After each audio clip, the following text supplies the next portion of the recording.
Hi, thank you for joining us. I'm your host, Nada Yusuf. Today we'll be talking about a very important gland in our bodies that produces hormones, regulates metabolism, helps your organs work, and so much more. We're talking about this butterfly-shaped thyroid gland. Located between the voice box and collarbones, your thyroid affects almost every process in your body, and today's topic we'll be talking about thyroid functions, disease symptoms, causes, treatments, and so much more. And if you have any questions for our expert today, please type them in the comment section below. And for today's discussion, we welcome our expert, endocrinologist, Dr. Mary Vouyiouklis Kellis. Thank you. And thank you so much for being here. If you just want to go ahead and introduce yourself. Well, thank you for having me. I'm Dr. Mary Vouyiouklis Kellis. I'm an adult endocrinologist here at the Cleveland Clinic. I've been here since 2012. I had my training in medicine and endocrinology over at NYU in New York City. I'm happy to be with you today. Thank you for having me. Thank you so much. So let's kind of start by, what is a function of a thyroid gland? And did I point at it right? I feel like I was... Yeah, so the thyroid gland basically sits between the collarbone and the Adam's apple here. Okay. And it can affect pretty much every part of the body. It can regulate metabolism, it can regulate temperature tolerance, it can actually cause changes in periods, in mood, and basically people can have fatigue if there's not enough thyroid hormone, or it can be revved up and have anxiety if there's too much thyroid hormone. It can also affect the heart. Yeah. So weight is also a big issue. So not enough thyroid hormone can cause weight gain. Too much thyroid hormone can cause weight loss. So it's very important to make sure that your thyroid function is healthy. So it sounds like there's a huge spectrum. Definitely. Absolutely. Definitely. Okay, so it all depends on the disorders. Let's talk a little bit about thyroid disorders. So thyroid disorders, Hashimoto's thyroiditis is a benign autoimmune thyroid condition. It's actually the most common cause of hypothyroidism, or underactive thyroid, in the United States. Okay. It's very common, especially in women. Women are 8 times more likely to have a thyroid condition than men in the Hashimoto's. And typically, symptoms of Hashimoto's could be, again, everything slows down. So you can have cold intolerance, you can have fatigue, weight gain, depression, decreased mood, low energy, dry skin, constipation. So those are some of the symptoms that can be associated with that. Now, when you say hypo, there's hypo and there's hyper. Exactly. Right? So what is the difference? So the difference is the amount of thyroid hormone that's around. So with hypo, there's not enough thyroid hormone. So as a result, all of these functions tend to be decreased. With hyper, there's way too much thyroid hormone, and as a result, you have increase in temperature, so you're feeling hot and sweaty, increase in symptoms of adrenaline, and you feel anxiety, insomnia, your metabolism's revved up, you're losing weight. That's all for hyperthyroidism. So is that like Graves' disease? Is that considered? So yes, Graves' disease is definitely one of the causes of hyperthyroidism. That's an autoimmune benign condition that basically results in antibodies stimulating your thyroid gland to make extra thyroid hormone. There are other causes of hyperthyroidism. So toxic nodular goiter is another example of that. So nodules that secrete thyroid hormone can also result in the similar symptoms of excess thyroid hormone. Finally, thyroiditis, which is another possible cause, painful or painless is what we describe it. One is called subacute, where there's pain associated. Sometimes can result in hyperthyroidism as well, where there's release of preformed thyroid hormone as a result of inflammation. And in that condition, often that can resolve on its own, not requiring medication. But with Graves' disease, we typically treat with medication or radioactive iodine or surgery. And with toxic nodular goiter, the treatment is typically radioactive iodine or surgery. Now, when you say pain, are you actually feeling the pain on the gland itself or somewhere else in the body? Yeah, so for painful thyroiditis, it can be pretty extensive. I mean, we've seen patients actually go to the emergency room, the pain was so bad. Wow. But obviously every patient is different, and sometimes it's just a dull, sort of achy pain in the area of the thyroid. Right, right. And sometimes you can have associated radiation to the ears. You can have ear pain or sometimes headaches because there's pain in that area as well. Okay. There can be associated as well. Okay, so let's talk about iodine deficiency, because is that one of the causes? So iodine deficiency typically can result in goiters. It's usually seen in third world countries. Okay. So in the United States, actually the most common cause of hypothyroidism is Hashimoto's, because we tend to not have iodine deficiency here. You know, our foods are very fortified with iodine, like eggs and bread and things like that. So having the deficiency of iodine really is not something we should be as concerned about. Okay, great. Now, goiter. Tell me exactly what that is. So the word goiter basically just means an enlarged thyroid gland. Okay, okay. So that's when you know something could be wrong, correct? Exactly. When you feel it swollen. Okay, great. And speaking of thyroid nodules, are they normal to have nodules? And do you feel them? So sometimes you actually don't feel thyroid nodules. Often you don't, actually. Usually we find them incidentally. Or if you went to a doctor's office and they did a physical exam, you can feel that on exam if they're large enough. Typically nodules more than 1 centimeter are palpable. And often if they're larger than that, you know, sometimes a friend could pick it up if they see you. And looking right at it. When you know, I like to eye your thyroid because from across the room. So that's, you know, usually they're picked up incidentally. They're going for CAT scans of the neck or, you know, some other imaging study because they have neck pain. Yeah. And as a result, they incidentally find these nodules. But they're very common. And basically, I tell people it's usually the % chance of you having it is with the decade of your life. So, you know, if you're 50, you probably have a 50% chance of having a nodule. If you're 60, you probably have a 60% chance of having a nodule. Sure. Now, I know you mentioned earlier a toxic nodule. Can we talk a little bit about what it is exactly? Yeah, so the word toxic is very frightening, just like the word Graves is. But again, Graves is just named after the guy who came up with this diagnosis. Okay. Yeah, and toxic just basically means that the nodule is just secreting thyroid hormone on its own without listening to the signals of the body. So in endocrinology, we have a lot of signaling. So if something is in excess, the body shuts it off so it's not making enough. Well, with nodules, they don't care about what the body is telling it. They just decide to continue to secrete thyroid hormone. I see. And as a result, these nodules typically are larger. And as a result, they secrete these hormones, and the treatment typically for this is radioactive iodine, which will get rid of the overproduction of thyroid or so surgery. Toxic doesn't mean cancer. Yeah, toxic does not mean cancer. Now, how do you know if you have toxic? Just again with the symptoms, what kind of symptoms? Yeah, so the symptoms of hyperthyroidism, so weight loss, anxiety, heat intolerance, changes in periods, hair loss, sweating, feeling flushed, hot.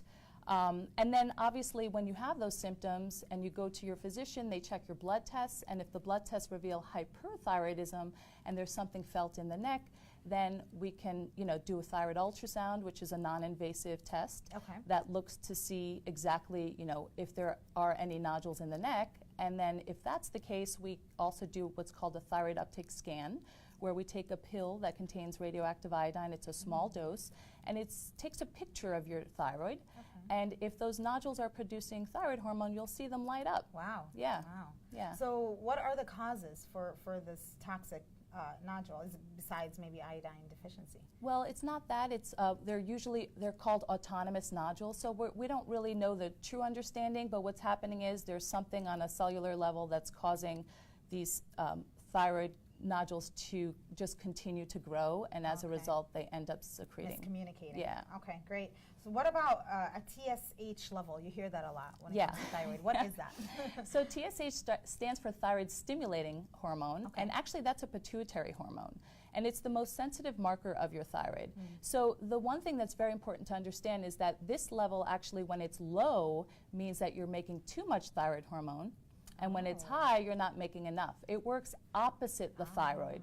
So free T4 and free T3 are actual thyroid hormones. T3 is the active form of thyroid. So when those levels are up, that means you have a lot of thyroid hormone on board. Okay, great. Now, if any of our audience or viewers would like to do this at home and check for their thyroid, is this something we can do at home? Yes. Okay, maybe we can walk through it because we also have listeners and not viewers, so we'll do both. Okay. But we have a glass of water here. Tell me what to do. So you basically take the glass of water, and you lift your head up, and you take a sip, hold it in your mouth, and then you look in the mirror and swallow. You're checking just as you're You swallowing. check from your collarbone up here, and when you swallow, you're checking and looking for any lumps or bumps in this from here down. okay? Okay. So if you swallow and you feel like you see something there, then obviously it's very important to see your doctor to have that checked out. Okay, so it's nothing that you feel for. You have to look in the mirror to see when you take a gulp of water if there's any bumps. It's Or not lumps. just like You lumps. could Okay. just feel for it, but sometimes it's easier if you drink the water because you can see the nodule going up and down if I it's a see. large one. Sometimes, though, you don't see any nodules and you still have them, but those typically are small and under a centimeter, Okay. and those usually are not concerning. Okay, great. So if I'm having any of these symptoms in this huge, vast spectrum that we just talked about from hypo to hyper, how do I know when to see a doctor? It just sounds like there's so many symptoms that could almost sound like something else. Well, I always tell people if you're just not feeling yourself, Yeah. then you need to see a doctor. Okay.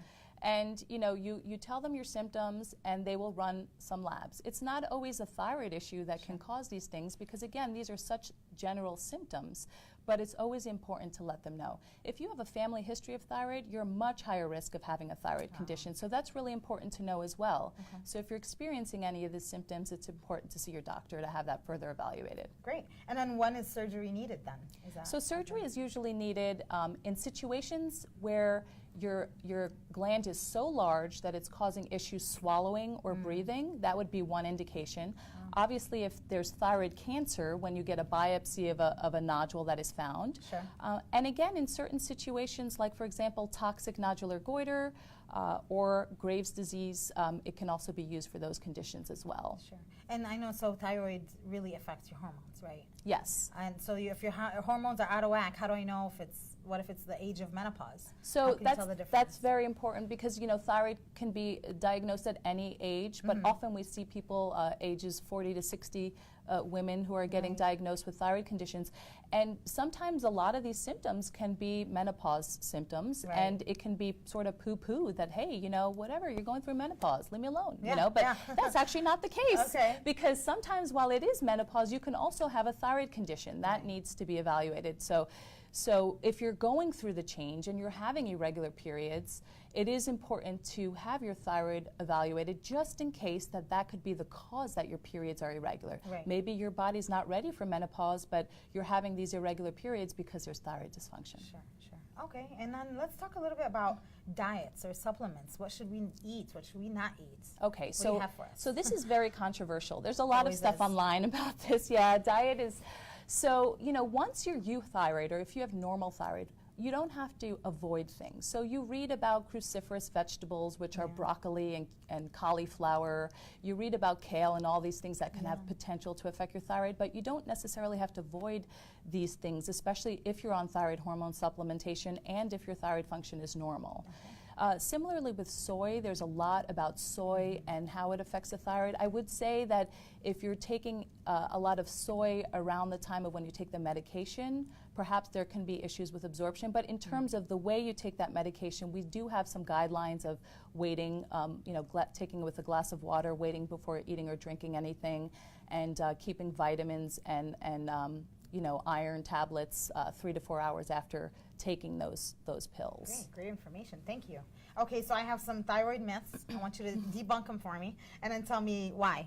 Tell me the correct answer. So, number one, obvious symptoms. It's obvious. So it's definitely not obvious. So like we talked before, a lot of this can be vague because there's so many different things that you can have. And sometimes people have weight gain, but they're feeling heat intolerance. So how do you tease that out if one symptom could be hyper and one symptom could be hypo? That's why it's important if you just aren't feeling right, just have it looked at. Get even if it feels like menopause. Exactly. Okay, because that was my second one, so I'll scratch that one.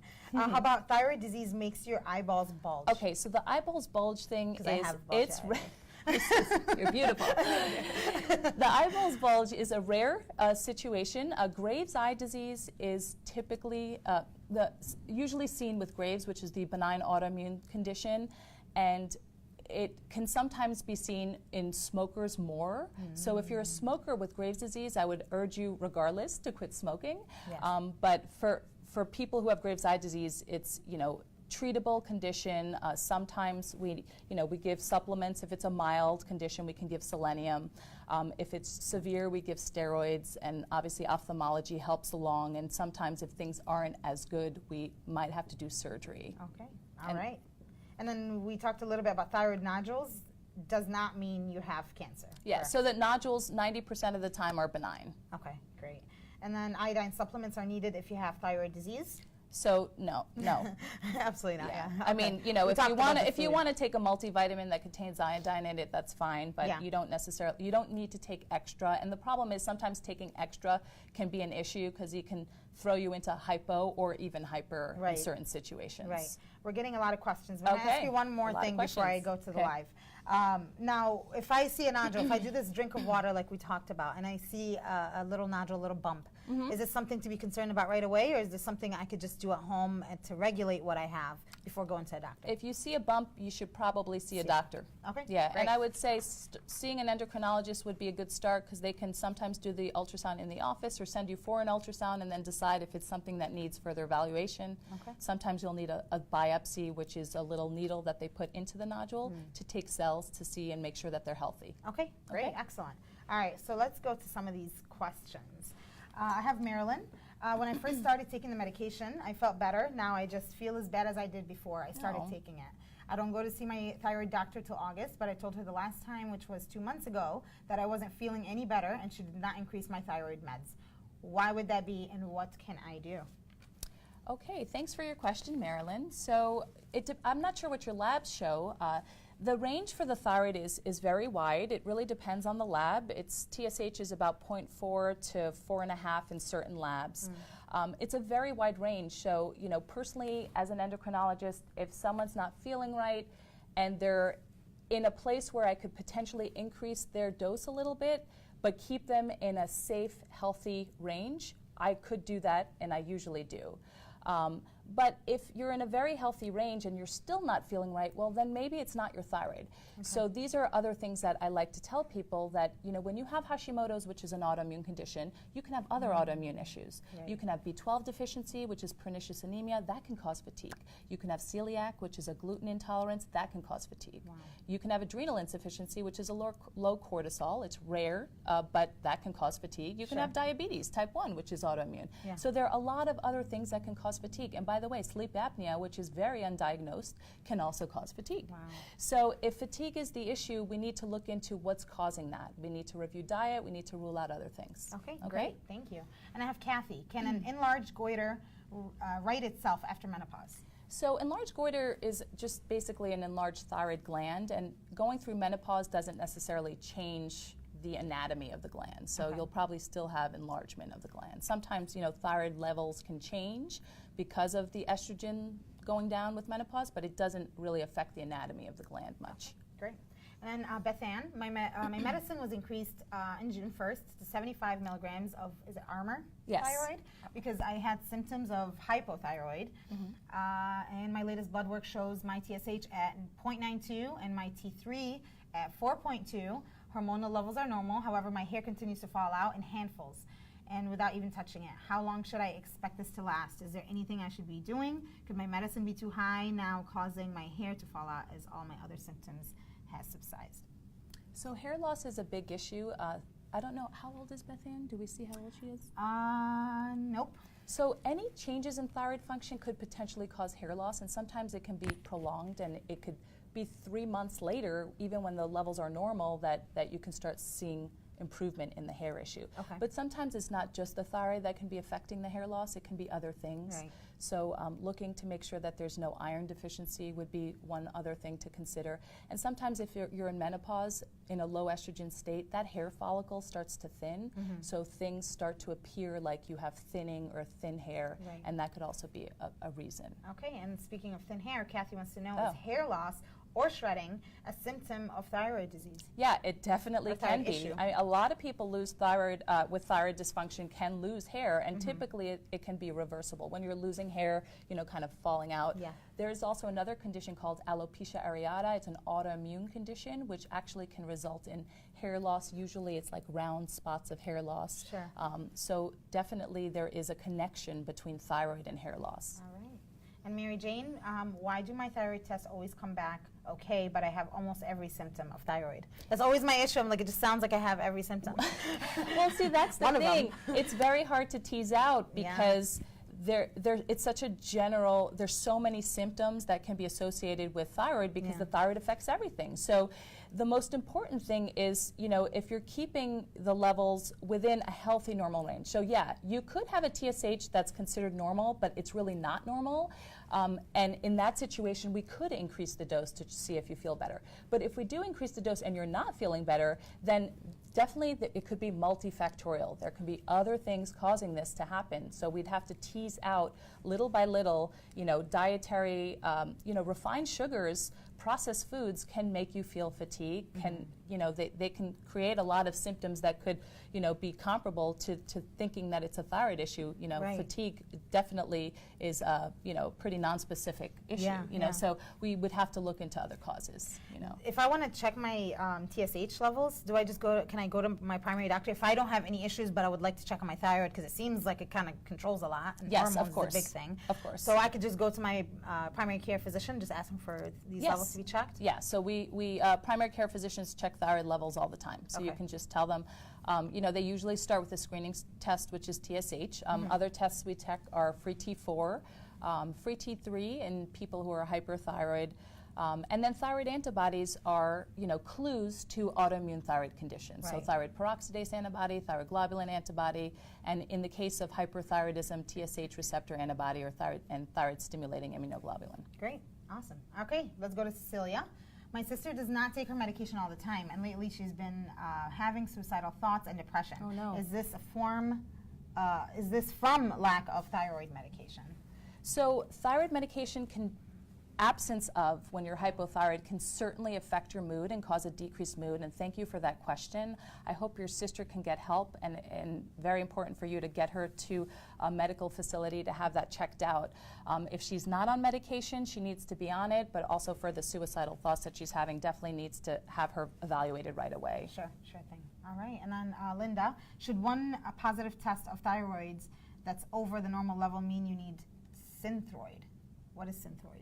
Synthroid is brand levothyroxine. Okay, so it's a Her brand question medication. is, if you got one positive test of thyroid that's over the normal level, does it mean you need that medication? So that's a complicated question because I don't know what the TSH is. Right. A one-time level, I probably would repeat it because sometimes there is fluctuation in thyroid levels. If I would repeat it with the thyroid antibodies, and if you're having any symptoms, then I would consider, putting you on medication.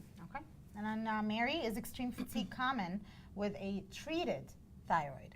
Yeah, so with a treated thyroid, extreme fatigue should hopefully be improved with being on thyroid hormone. That's why I do urge people to have further evaluation of fatigue once things start getting within that healthy normal range. Right. And I say healthy because sometimes people are petering out at that upper end of normal TSH range where there is room for increase in the dose. So once we get you to that mid-normal range, if you're still having fatigue, you got to look elsewhere as well to make sure there's nothing else going on. And speaking of TSH, Leslie wants to know if TSH blood test is with normal range, does that mean that thyroid is healthy? So that means thyroid function is healthy, but that Okay. does not necessarily mean that the thyroid is healthy. So you can still have an enlarged thyroid, you can still have thyroid nodules, even with a normal TSH. Okay.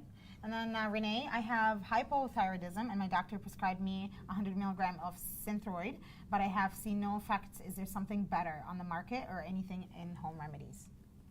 So no effect, I'm not sure in regards to what particular symptoms, but just to sort of generally talk about other things that can be used. So Synthroid is the brand. There are other brands, Levoxyl, for example. There's also, the generic levothyroxine. Synthroid is T4. Some people need the addition of T3, which is active thyroid hormone, and that can be given either with liothyronine, which is Cytomel, a T3 supplementation, or the pill can be switched over to Armour or Nature-Throid, which is currently not on the market. But those are natural desiccated thyroid products that contain both T4 and T3. Okay, awesome, great. And then I have Allison. I have hypothyroidism and feel terrible most of the time. My doctor has me on Armour thyroid, but it tends to make my main number run 2 points over or under. I feel the best when this happens. Is this bad for me, or should she keep changing it? I feel like she should leave it alone. My body feels better, and I may be just a little off from the man-made chart. Thanks. So I'm assuming that feeling better is when you're mildly hyper, so when the dose is more than you need. I don't encourage or allow patients to be in that abnormal range because it can be associated with other things like irregular rapid heart rate, atrial fibrillation, which would require anticoagulation or blood thinners. It can worsen your bone health, cause rapid heart rate. There are a lot of risks that can occur with prolonged over treatment of thyroid, so I don't recommend being over-treated. So I hope that answers her question. Sure thing. Yeah. And then Mona, if my TSH is 5/140, can it cause heart palpitations? Does that sound right? 5/140? No, maybe 5.14. Maybe that's what you meant. TSH of 5 should not cause heart palpitations. Okay. And then Sue, my daughter has thyroid problems and is on medication, but she still is gaining weight. Her test just came back okay. So what is the next step for her? Weight gain is very complicated. So thyroid is definitely something that we think about when that comes back normal. There are other proteins and other hormones that play into weight, and a lot of stuff that we actually cannot test for. Right. Other things that we could potentially test for if the weight is significant and there's no cause is excess cortisol production or Cushing's syndrome. That would be one thing to consider. But also working with a nutritionist to kind of review the diet and see how many calories her daughter has taken in and what kind of exercise. The choice of exercise is also important. So high intensity interval training can be very effective in boosting metabolism. So that's sometimes better than just doing a slow, moderate jog on a treadmill for an hour. You can do a shorter amount of time in high intensity interval training, which can spurt or boost your metabolism. I see. That's very interesting. Good to know. And then I have Janice. How often should I have my thyroid be checked? I have Hashimoto's. Is the TSH adequate? So in some people, the TSH is adequate. People who feel well, I mean, you don't necessarily have to do the whole gamut of testing, but sometimes if you're not feeling well, it could be helpful to kind of look at the other stuff as well. The frequency of testing really depends. I have my patients who are very well controlled and their doses don't change. I have them come back every year. There's some people who like to come every 6 months just because they want to make sure their levels are stable. Okay, great. And then Sandy, my 67-year-old husband has 3 tiny bilateral, mildly complex thyroid nodules. Doctor said they will recheck in 1 year. About 5 years ago, though, he had 1 cyst-like nodule diagnosed with ultrasound that they were just going to watch. In your opinion, is continuing to watch at standard treatment at this point? All lab work with his checkup, including PTH and calcium, was within normal limits. History of osteopenia, multiple kidney stones. Thank you. So just to clarify for others out there who want to know, parathyroid glands are not part of the thyroid, they just sit next to. So the word para means next to. And the parathyroid actually affects calcium metabolism. So I'm not sure if these cysts are, in the thyroid is what she's saying, which I think they are. Small bilateral, tiny cysts, we don't really worry about much. So just following with ultrasound is definitely appropriate. Okay, great. And then Maggie, I have a nodule on my thyroid, had a biopsy on the lump. It was all okay, but I still have that lump. ENT, ear, nose, throat doctor, told me they do not remove it as long as it's not cancer. Is this okay? Yeah, so if the nodule came back benign, then you don't have to remove it. The indications for surgery at that point would be if you're having trouble swallowing, foods, liquids, and if you're having breathing issues. So for those reasons, I definitely would recommend surgical evaluation. So someone like Maggie, she would get it checked like every few months then, just to make sure. Well, for the nodule, if the biopsy was normal, 1 year follow-up is probably fine. Excellent. And then Janice, my thyroid was large enough to show up on a mammogram and has displaced my trachea. Wow. But not noticeable on the outside. My ultrasound shows it has a very large nodule. How often should I have lab done? So again, lab function can be different from actually the anatomy of the gland. So you might have normal thyroid, but you have a huge gland that's pressing on your airway, moving it to one side or another. If you're having issues with breathing, that's definitely an indication for surgery. I usually tell people who are young and healthy without issues, if you are having an issue like this, take care of it now that you're young and you have no complications, and anesthesia risk would be much lower than when you're older and all of a sudden this becomes a problem. Right, right. Great. Heather, have you ever heard of your nodule being calcified? If so, is this a good thing and not concerning anymore? So calcified nodules, sometimes we can see at really long history of thyroid nodules. You can sometimes see calcification, but the calcifications that we are concerned about are called microcalcifications. These are really small calcium deposits we could sometimes see within the thyroid nodules, which can be suspicious for thyroid cancer. But those are usually the microcalcifications, so that not actual, entire nodule being calcified. Yeah. Sure. And then Heather, if you have had a biopsy on a nodule, how often do you have another biopsy done, and at what point do you stop having biopsies? So if it's benign the first time, then we do a repeat ultrasound, and if the ultrasound stays fine, then we just continue to monitor with ultrasounds. We wouldn't re-biopsy unless we see that there's a significant growth or if there's abnormalities on the ultrasound. Okay. Yeah. Great. And I have hypo and large nodule and several small nodules, but all blood work always comes back within normal range. All symptoms of thyroid issues. Just turned 40, have been dealing with this since I was 25 and still have never been put on any medication. At what point do you do something about it?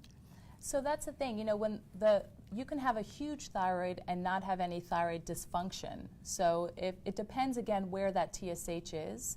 So if the levels are in a healthy range, I wouldn't necessarily start any medication, but she does have multiple nodules that need to be followed with ultrasounds. Sure. Now, if surgery is needed, and so this is something that then an endocrinologist would refer to? Yeah, so we would we typically refer to endocrine surgery, or ears, nose, and throat are the doctors who typically do, and general surgery also does it, but those are the doctors that typically do thyroid surgeries. Okay, great.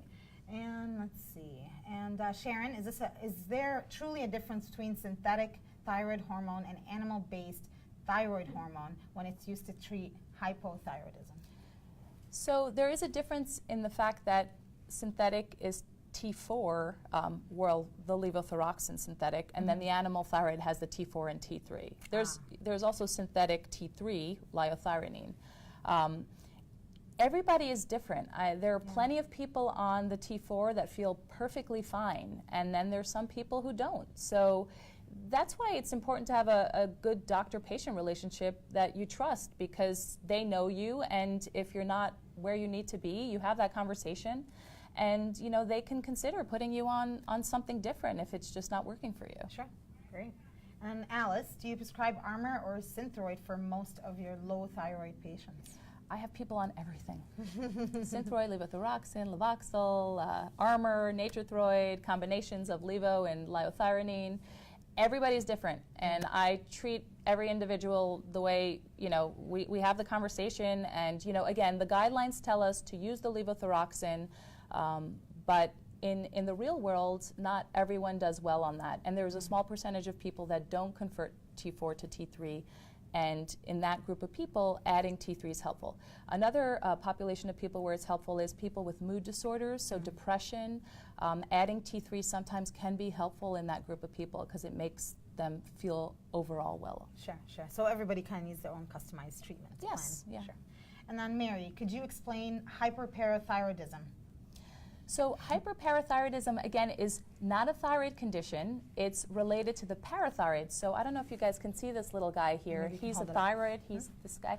So parathyroids are parathyroids are little glands that sit behind the thyroid. Sometimes they're in other weird locations, behind the esophagus or even in the chest. But for the most part, they sit behind the thyroid, and they regulate calcium metabolism. So high parathyroid hormone basically can be from various things. So if you have a high calcium, it could be that one of those parathyroid glands are running amok. It could be 2, it could be 3, it could be 4, but usually it's 1. And if the calcium is normal but the parathyroid level is high, it could be from other conditions like a malabsorption or a vitamin D deficiency. Now these kind of things on the thyroid, are you saying they're behind the thyroid? Yeah, they're usually, sometimes they're in the thyroid. You can't see them, you can't feel them. They're usually very, very small, and even ultrasound typically doesn't show them. Every once in a while we can see them on ultrasound, but they're tiny. Oh, wow. So is it that pill that would help with that? So the pill, it's a different type of nuclear test. So if we do have suspicion that there's a high calcium level and a high parathyroid hormone, there's a parathyroid nuclear scan that could sometimes localize the abnormality. Okay, great. You're smart. Thank you. And then Sherry wants to know, what is subclinical hyperthyroid? So subclinical just means that usually when the TSH is low but your free T4, free T3 levels are normal, and or you're not having symptoms of hyperthyroidism. Okay, great. Leslie, an ultrasound accidentally found a thyroid nodule which was later deemed to be predominant, 1.6 centimeters. When should I be concerned? Should I just keep watching for any further growth? So if the thyroid, it depends on what that nodule looks like. If it's solid, it probably needs to be biopsied just to make sure that there are enough healthy cells. Okay, great. And Kelsey, do you recommend treating subclinical hypothyroidism? I have high TSH levels and positive for TPO antibodies, but no obvious symptoms. And then I'll have you talk about what is TPO. Okay, so TPO is thyroid peroxidase antibody. It's one of the antibodies for Hashimoto's. Okay. Again, subclinical hypothyroidism, very dependent on the person and the patient. So I have patients who do not want to start any medication. You know, I had an 80-year-old woman the other day who I've been following for 5 years, and she just refuses to take medication. She feels perfectly well, and her TSH is 7, which is in that subclinical range. She feels great. So we're not going to treat her, and we're following her. If she doesn't feel well, we'll put her on medication. But there are some people who have subclinical, who are gaining weight, who have fatigue, who do need to be treated. So if you're one of those people, then definitely, follow up with your endocrinologist or primary care doctor. Great. And then Holly, why is it so hard for a regular person to get their doctor to order a complete thyroid panel, including parathyroid tests? So the parathyroid hormone we don't typically check unless the calcium level's elevated. So again, different from thyroid. For thyroid, usually, I mean, there are a lot of primary care doctors I work with here who actually do run the gamut of testing. Yeah. You can just ask them nicely if you have a good relationship with them. TSH, free T4 is usually where we start, and if you have a family history, you could ask them to check a TPO antibody or a thyroglobulin antibody. We don't typically do more further testing until there's abnormalities, but that's where we would go. And Pamela, is it true that we have to avoid broccoli, kale, soy, peach, etc. for that who have thyroid? So as we said earlier in the program, I don't think you should take those away because those are healthy things for your diet. And if you have normal thyroid function, it should not be of concern that you take that in. I mean, obviously, if you're eating, kale, breakfast, lunch, and dinner in massive amounts, then we might be a little concerned. Right. But, who does that? All right, and then I'll give you one more question, and then we'll go here. I have Darlene. Do you usually stay on medication for life? Yeah, so most people do. If they're put on a replacement dose, then they typically are on it for life. But the pill is very small and very easy to swallow, so it's not as much an issue. Okay, great. Well, that's all the time that we have for today. Is there anything else that you want to talk about that we haven't touched on? I think we covered most of it. Thank you, everybody. Thank you so much for having me. Thank you. And for more information for Cleveland Clinic endocrine services, please visit clevelandclinic.org/endocrinology. And for more health tips and information, please follow us on Facebook, Twitter, Instagram, and Snapchat. Thank you. We'll see you again next time. Bye.